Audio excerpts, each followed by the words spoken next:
ছাত্ৰ-ছাত্ৰীসকল এই ভিডিঅ'ৰ যোগেদি আজি আমি নৱম শ্ৰেণীৰ 6 নম্বৰ চেপ্টাৰটো আলোচনা কৰিম।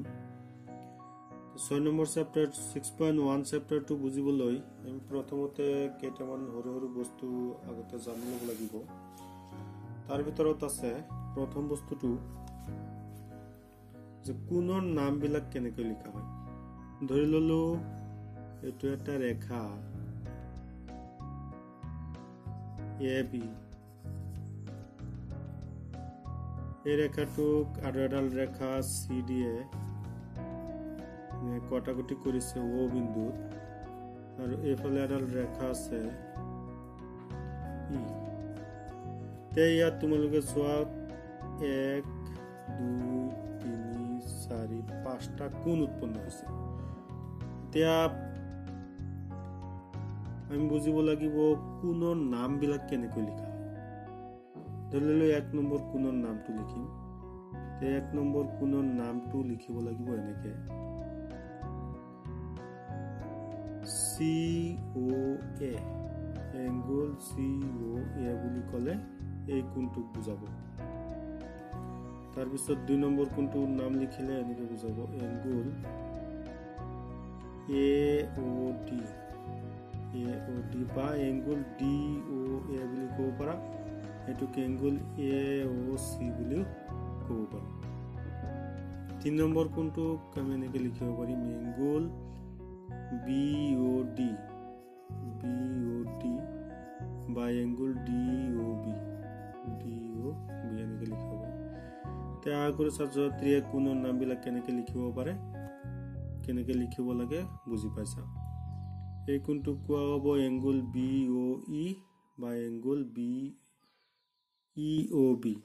এই কোণটোক কোৱা হ'ব এংগল COE বা এংগল EOC। তাৰপিছত আৰু দুটা বস্তু জানিব লাগিব। আগৰ ছাত্ৰ-ছাত্ৰীয়ে কিতাপ বহি আৰু কলম লৈ লৈছে, তোমালোকে এই কথাটো লিখি লোৱা, নোট বুলি লিখিব পাৰা। নোট খুবই দৰকাৰী বস্তু। নোট 1 প্ৰথমে বুজিব লাগিব বিপ্ৰতীপ কোণ কাক কয়। বিপ্ৰতীপ কোণ ছাত্ৰ-ছাত্ৰীসকল দুডাল ৰেখাই কটাকটি কৰিলে যিবিলাক কোণ উৎপন্ন হয় সেইবিলাকক কোৱা হয় বিপ্ৰতীপ কোণ। ইয়াত বিপ্ৰতীপ কোণ, এই কোণটোৰ বিপ্ৰতীপ কোণ এইটো, আৰু এই কোণটোৰ বিপ্ৰতীপ কোণ এইটো, আৰু বিপ্ৰতীপ কোণবিলাক সদায় সমান।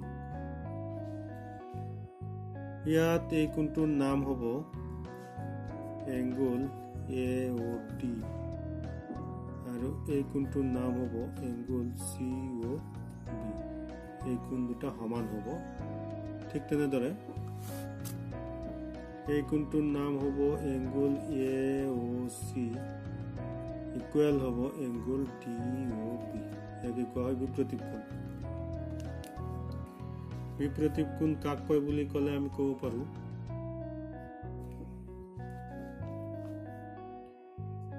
দুডাল ৰেখাই কটাকটি কৰিলে যিবোৰ বিপৰীত কোণ উৎপন্ন হয় সেইবোৰক বিপ্ৰতীপ কোণ বোলে। ষ্টাৰ চিন দি লিখিব পাৰা বিপ্ৰতীপ কোণ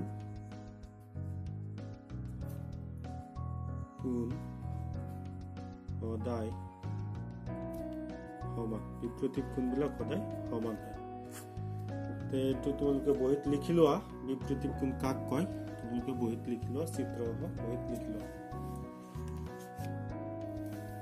तार पिছত आहिब सरल कोण 2 নম্বৰ सरल कोण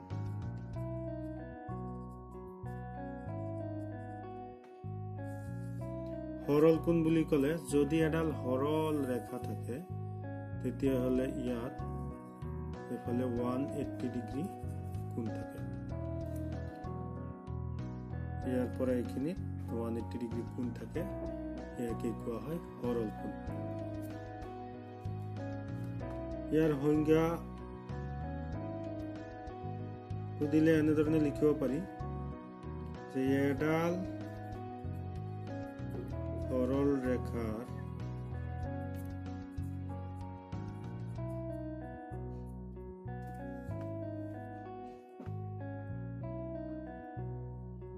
কোণক সৰল কোণ বোলে সৰল কোণ বোলে সৰল কোণ সদায় 180 ডিগ্ৰী হয় সৰল কোণৰ মানটো সদায় 180 ডিগ্ৰী হয় এটো মনত ৰাখিব লাগিব তাৰ পিছত বুজিব লাগিব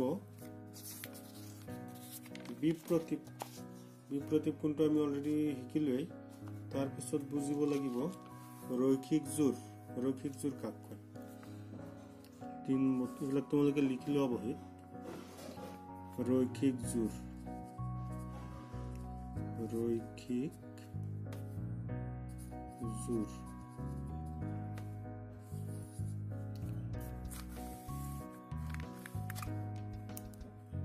এডাল সৰল ৰেখা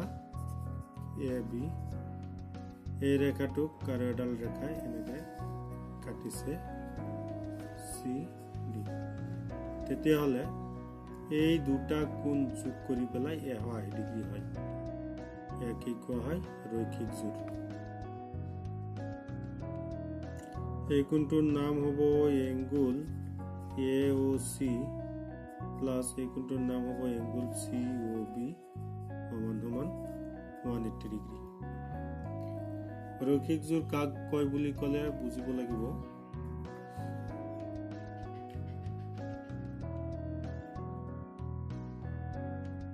যদি দুটা ওচৰা-ওচৰি কোণৰ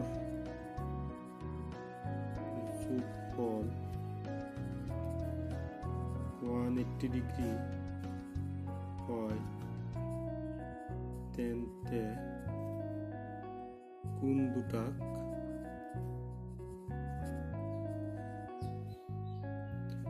ৰৈখিক জোৰ বোলে ৰৈখিক জোৰত দুটা কোণ থাকিব সেই দুটা কোণ যোগ কৰিলে সদায় 180 ডিগ্ৰী হ'ব এইটো তোমালোকে লিখি লোৱা বহিত 3 নম্বৰত আহিব প্ৰত্যাৱৰ্তী কোণ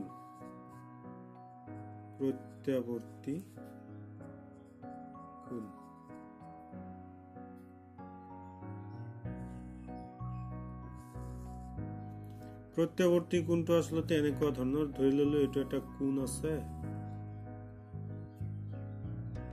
ধৰি ললো x তেতিয়া হলে এইখিনি কোৱা হ'ব প্ৰত্যাৱৰ্তী কোণ যদি আমি জানো সম্পূৰ্ণ কোণ গোটেইখিনি কোণত থাকে 360 ডিগ্ৰী আৰু ধৰি ললো এই কোণটো আছে 60 ডিগ্ৰী তেতিয়াহলে তাৰ প্ৰত্যাৱৰ্তী কোণ হ'ব 60 আৰু এইখিনিত হ'ব 300 হ'ব 360 ডিগ্ৰী ইয়াকে কয় প্ৰত্যাৱৰ্তী কোণ আৰু ভালদৰে বস্তুটো বুজিবলৈ হলে এনেকৈ বুজিব পাৰি ধৰি ললো ইয়াত এটা কোণ আছে আৰু ইয়াত এটা কোণ আছে দুটা কোণ এইটো এটা কোণ এই গোটেইখিনি কোণত থাকিব 360 ডিগ্ৰী গোটেইখিনি যদি ইয়াত 60 থাকে তে ইয়াত কিমান থাকিব 60 আৰু 300 হলে 360 তো প্ৰত্যাৱৰ্তী কোণ কেনেকৈ ওলায় তোমালোকে সূত্ৰটো লিখি থলে হ'ল যে xৰ প্ৰত্যৱৰ্তী কোণ সমান সমান 360 minus x xৰ প্ৰত্যৱৰ্তী কোণ 360 minus x তে এইখিনিলৈকে তোমালোকে বহিত লিখি লোৱা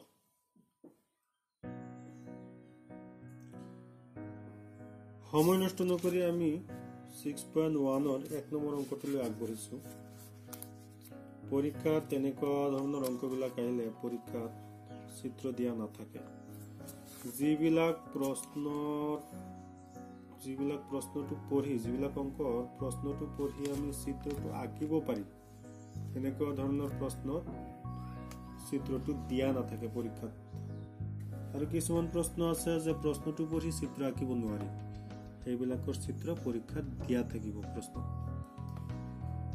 6.1 ৰ 1 নম্বৰ অংকটো আমি আৰম্ভ কৰিম চিত্ৰ 6.13 এটো পৰীক্ষাত চিত্ৰ দিয়া নাথাকে এই চিত্ৰটো পৰীক্ষাত দিয়া নাথাকে AB আৰু CD ৰেখাই O বিন্দুত কটাকটি কৰিছে AB আৰু CD ৰেখাই O বিন্দুত কটাকটি কৰিছে এইটো আঁকিলো আমি এডাল AB ৰেখা এইটো আঁকিলো এডাল CD ৰেখা AB আৰু CD ৰেখাই O বিন্দুত কটাকটি কৰিছে এইটো দিলো আমি O বিন্দুত কাটিছে এইটো O বিন্দু তাৰ পিছত কৈছে যদি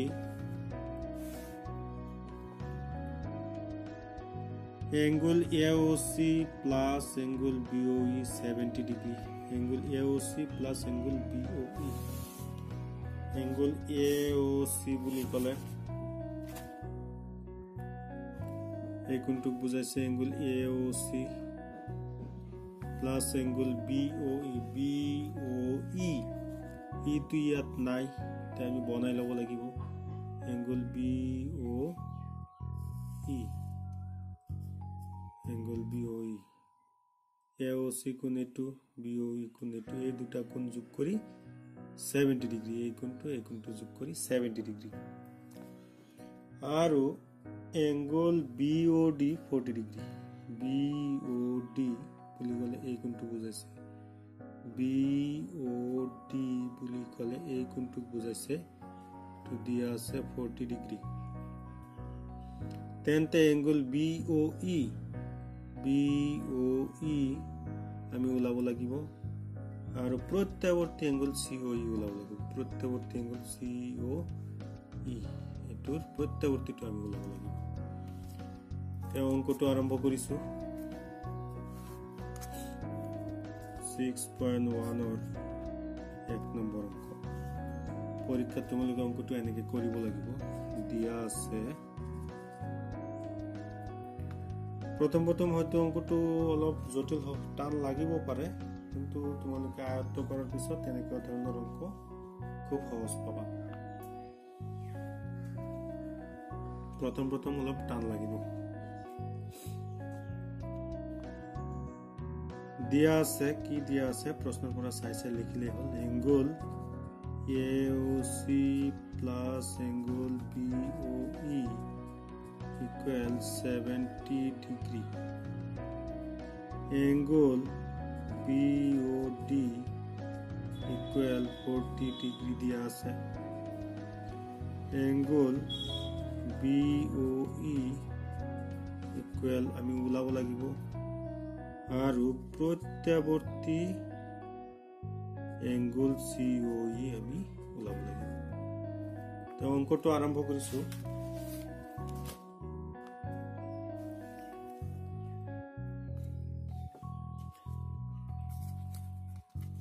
চিত্ৰটো দেখা যাব লাগিব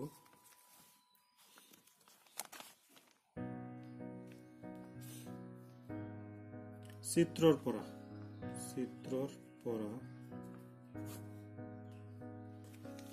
পৰা প্ৰথমতে আমি angle BOE টো ওলাম এটো তে আমাক দিয়া আছে AOC আৰু BOE এই দুটা কোণ যোগ কৰি 70 ডিগ্ৰী আকৌ দিয়া আছে এই কোণটো 40 এতিয়া তোমালোকে দেখিছা এইটোৰ বিপৰীত কোণ আছে এইটো 40 ডিগ্ৰী হ'ব এইটো 40 ডিগ্ৰী হ'ব এইটো 40 ডিগ্ৰী হ'ব এইটো 40 ডিগ্ৰী হ'ব এই দুটা 40 হ'ব তে এই দুটা যোগ কৰি 70 গতিকে ইয়াত আছে 40 ইয়াত থাকিব লাগিব 30 তে এই কথাটো আমি অংক কৰি দেখাই দিব লাগিব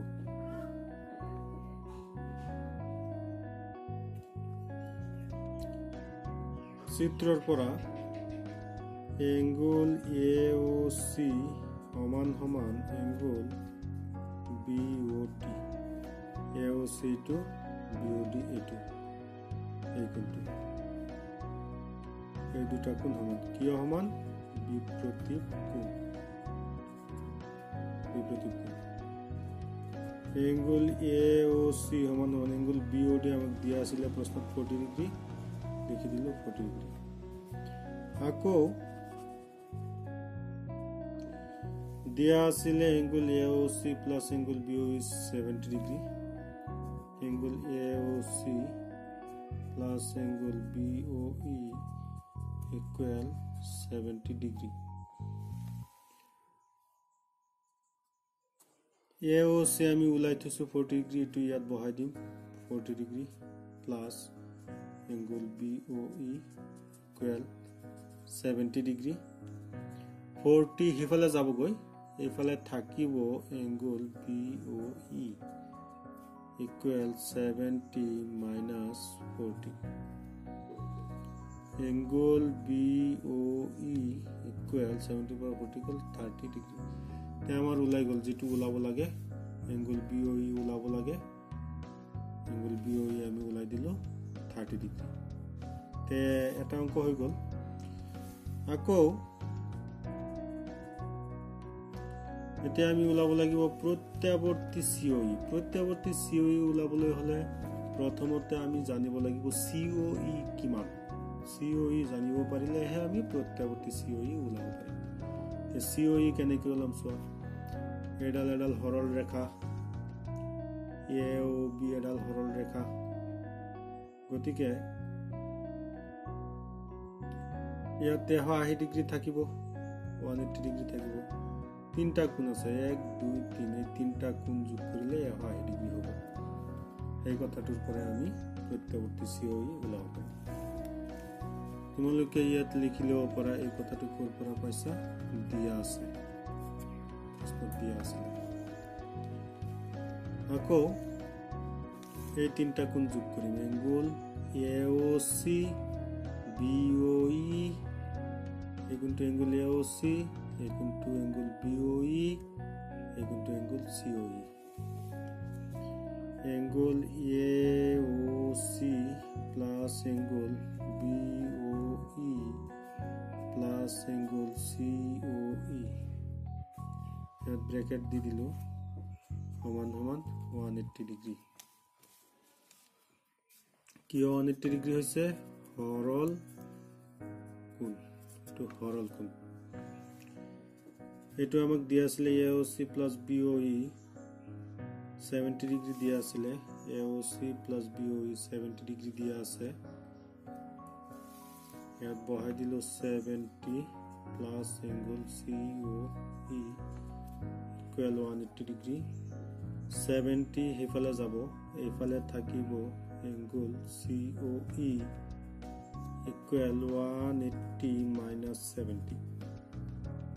एंगल COE equal 180 পৰা 70 গল এহ 10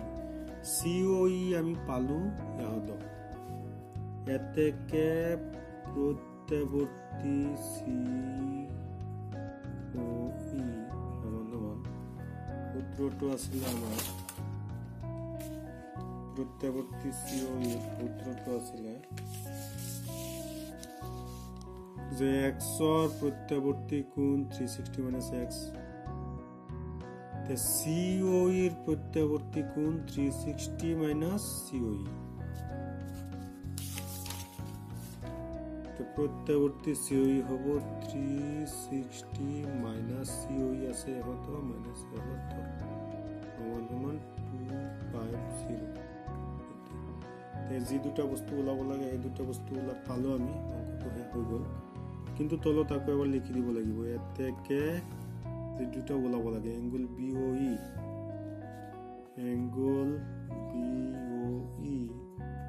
ইকুৱেল পাইছো 30 ডিগ্ৰী আৰু প্ৰত্যাবৰ্তী এংগুল COE পাইছো 250 ডিগ্ৰী। আশা কৰো ছাত্ৰ ছাত্ৰীয়ে অংকবিলাক ভালদৰে বুজি পাইছে। তোমালোকে প্ৰথমতে লিখি দিয়া নোটটো ভালদৰে বুজি ল'বা আৰু এই অংকটো লগে লগে ভালদৰে শিকি ল'বা, তেতিয়াহ'লে পিছৰ অংকবিলাক সহজ হৈ পৰিব।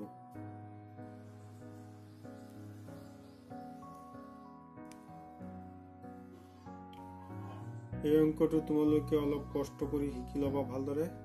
তেতিয়াহ'লে পিছৰ অংকবিলাক একেবাৰে সহজ হ'ব। আৰু এনেকুৱা অংক পৰীক্ষাৰ কাৰণে খুবেই দৰকাৰী।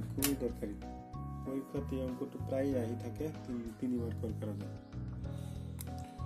আজিৰ ভিডিঅ'টো অলপ দীঘলেই হৈ পৰিছে। প্ৰথম ভিডিঅ'টোত আমি সূত্ৰবিলাক আলোচনা কৰিছোঁ কাৰণে ভিডিঅ'টো দীঘল হৈছে, পিছৰ ভিডিঅ'বিলাক সৰু হ'ব। ভিডিঅ'বিলাক নিয়মমতে একফালৰ পৰা নিয়মমতে চাই গৈ থাকিলে তোমালোকে অংকবিলাক একেবাৰে সহজ পাবা। আজিলৈ ইমানেই থাকিল।